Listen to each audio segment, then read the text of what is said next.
여러분 안녕하세요, 삐맨입니다.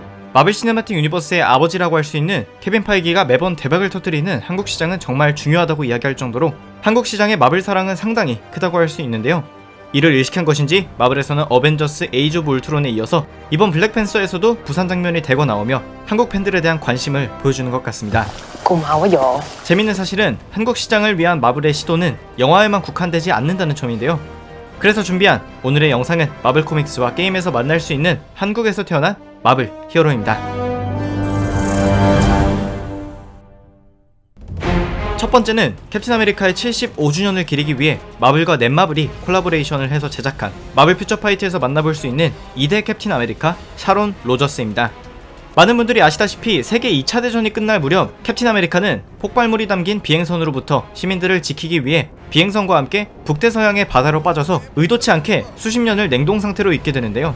2대 캡틴 아메리카인 샤론 로저스의 탄생을 위해서 마블과 넷마블은 우리가 일반적으로 알고 있는 지구 616의 캡틴 아메리카가 아닌 2차 세계대전에서 냉동 상태로 되지 않고 카터 요원과 결혼한 뒤 한국으로 와서 평화유지군으로 활동하는 평행우주 지구 415의 캡틴 아메리카를 활용합니다. 참고로 이러한 샤론 로저스의 배경은 마블 코믹스에서 친절하게 캐릭터 형성을 위해서 단편 코믹스까지 내놓은 상황인데요. 간략하게 설명해보면 샤론 로저스는 캡틴 아메리카와 패기 요원이 한국에서 거주할 때 태어나게 되었고 현재는 아버지의 이름과 강력한 전투 능력을 인정받아서 2대 캡틴 아메리카로서 쉴드에서 활동하고 있습니다. 그녀는 아이언맨인 토니 스타크와도 상당한 친분이 있어서 기존의 비브라늄 방패를 대체하는 홀로그램 방패, 홀로그램 스워드, 그리고 나노튜브 수트까지 토니 스타크의 최신 기술이 집약된 장비들을 제공받게 됩니다. 한편 샤론 로저스는 곧이어 달에서 감지되는 에너지 시그널에 이상함을 느낀 쉴드의 미션에 따라 달로 향하게 되는데요. 날이 갈수록 강해지는 이 에너지의 근원이 바로 미래를 보여주는 신비한 돌 와처의 눈이라는 것을 알게 됩니다.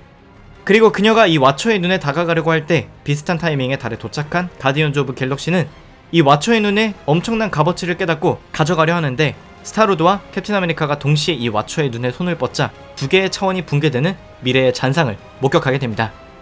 결국 싸움으로 시작된 이들의 만남은 함께 팀을 이뤄 미래를 구하기 위한 팀 결성으로 이어지는데 더 자세한 이야기는 샤론 로저스의 이야기를 그린 마블 코믹스에서, 그녀의 캐릭터는 마블 퓨처 파이트에서 만나보실 수 있습니다.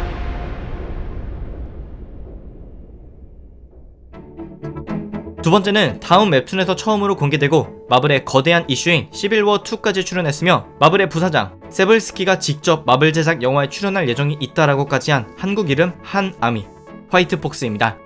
그녀는 한국 정부에서 공식적으로 활동하는 슈퍼히어로이면서 동시에 국정원 요원으로 인간과 구미호의 피가 흐른다는 설정을 갖고 있는데요. 마치 9개의 꼬리를 갖고 있는 구미호처럼 9개의 능력을 가진 것이 확인되었고 현재까지는 비브라늄 수트와 같은 강화된 손톱, 동물과의 자유로운 대화, 그리고 외계물질의 흔적까지 찾아낼 수 있을 정도로 민감한 후각을 갖고 있는 것이 파악되었습니다. 대표적으로 출연한 마블 코믹스의 작품으로는 토탈리 어썸 헐크 시리즈, 데드풀, 콘테스트 오브 챔피언 등이 있는데요. 마블 최초의 순수한 한국인 히어로가 이렇게 다양한 작품에 채택되어 출연한다는 점에서 큰 의의가 있는 캐릭터라고 할 수 있습니다. 마지막은 마블에서 한국 시장을 중요하게 생각하고 있다는 케빈 파이기의 말처럼 한국의 문화와 한국인 히어로 정착에 대한 마블의 관심을 볼 수 있는 캐릭터 루나 스노우입니다. 그녀는 전 세계적으로 인기 있는 K-POP 스타인 설희이자 동시에 슈퍼히어로 루나 스노우로 활동하고 있는데요. 현재는 오직 마블 퓨처 파이트에서만 볼 수 있는 캐릭터입니다. 게임 캐릭터로서의 능력적인 특징은 치료와 공격을 모두 가능하게 하는 힐링 라이트 아이스와 다크 아이스 등이 있는데요. 이렇게 얼음을 다루는 루나 스노우는 사실 초능력을 갖고 태어난 것이 아닙니다.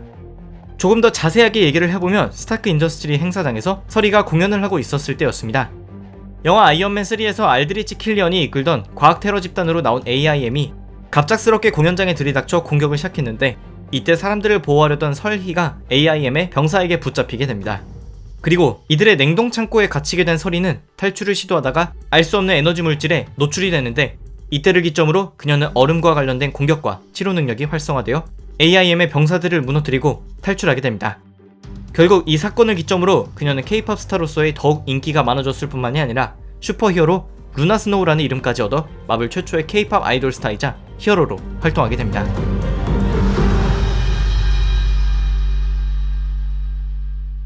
네, 그래서 오늘은 한국에서 탄생한 마블 히어로들에 대해서 알아봤습니다.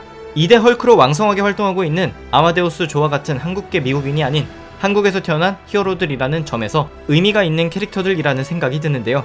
특히나 화이트 폭스와 루나 스노우 같은 한국인 캐릭터들은 게임과 코믹스를 넘어서 영화에서 보게 되는 날이 오면 더욱 좋을 것 같습니다. 오늘의 영상은 여기까지였습니다. 재밌게 보셨다면 추천과 구독 그리고 댓글도 한번 부탁드립니다. 감사합니다.